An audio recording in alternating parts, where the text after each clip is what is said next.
Drone here. What's going on, guys? What's in the box? Boom? That's what's in the box. We got a big LiFePO4 battery, 12.8 volts, 100 amp hour.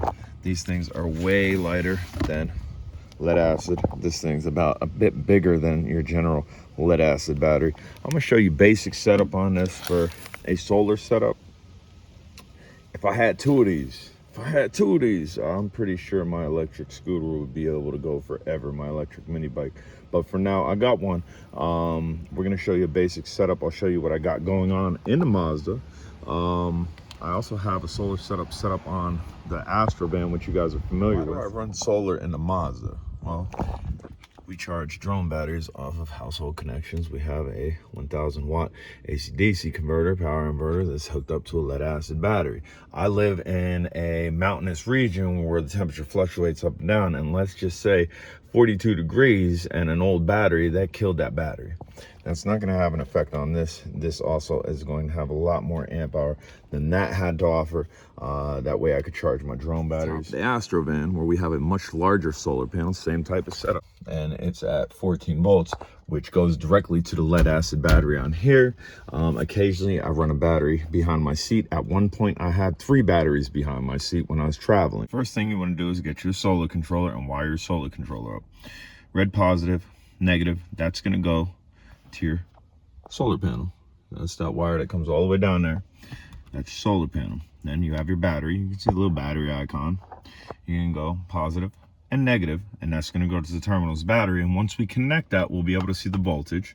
We'll be able to see if the solar panel is charging or not, and it will continually charge safely with the solar charge controller. This one's a cheap one. I've been using it for years. The one in the Astro van, this one you're looking at, has been mounted here for 4 years, I think. 4 years, it's not giving me any type of issues. And again, at one point I had 4 batteries hooked to this. Run this is a refrigerator freezer. Fridge freezer, I was running off of the large solar panel up top, which is 250 watt. And at one point, that small solar panel was up here, and that was actually enough with a couple batteries. Step would be to mount this wherever you want it. Have it positioned wherever you want it. Obviously, the positive and negative that's coming off of the battery terminal, which are the white wires there, are going to go to the positive and negative this. But I don't just charge off the USB off of this. I charge using an AC/DC converter, because often I'm charging 3 to 4 batteries at a time. And on a lead acid battery, it can only do that for so long. Also, another advantage of one of these versus a lead acid battery, you can see my floor. I took this into the shop the one day for brake work, and I guess they were testing the brakes, and my lead acid battery fell over. They didn't care to tip it back up, and I came out to a melted carpet. I won't have to deal with that with this. My configuration, I'm going to leave this on top there. It's nice and snug because of this cool strap they have, which is clutch.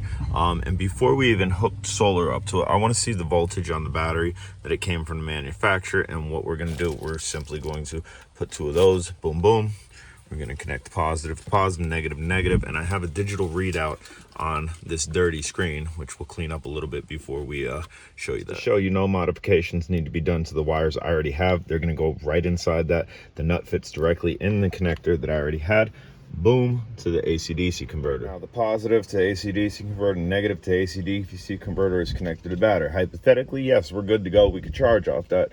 But what's going to charge that battery? That's where the solar comes in. That's where the solar controller comes in. But I just want to see from factory what type of voltage is on this battery. There's somewhere there. So from the factory, we're sitting at 12.8.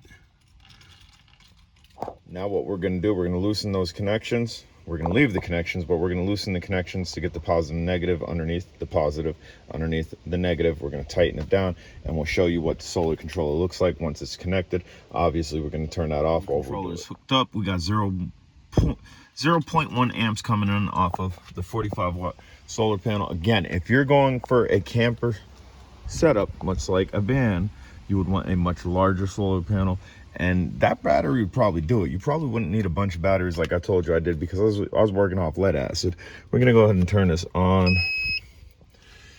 show you directly from this. It's showing 12.8, 12.7, and again, this will take a while to charge, especially on a cloudy day like today. But I'm not going to be using this, so it could take its time to charge. But I know when I do go to use this, I'll have ample power. That's 100 amp hour versus a typical lead acid battery that was just drawing and I was getting like 1 or 2 charges off of it and then I couldn't use it. Once this thing is fully charged, I'm not gonna have to worry about power ever because I'm never gonna draw that much power. But if I did get to a job site or I got somewhere or I needed to take my work van, which is this guy, I need to take my work van somewhere and run a Sawzall off of that or run power tools off of that, I know it'd be simple. It'd be really simple. There's a strap on the thing. Pick my setup up, disconnect my positive and negative off that. And at that juncture, we don't even need solar going to it because we're just going to be drawing. We're at a job site. We just need to draw power. No problem. There'll be enough power to draw it. And then when we're done with it, we can connect it to this. We can connect it to the solar panel on top of there, or much like on my garage. I have the same type of solar panel going in my garage that I run solar off of. Boom, we connect the attach to charge it faster. That goes into another battery. Again, that way I have solar capabilities.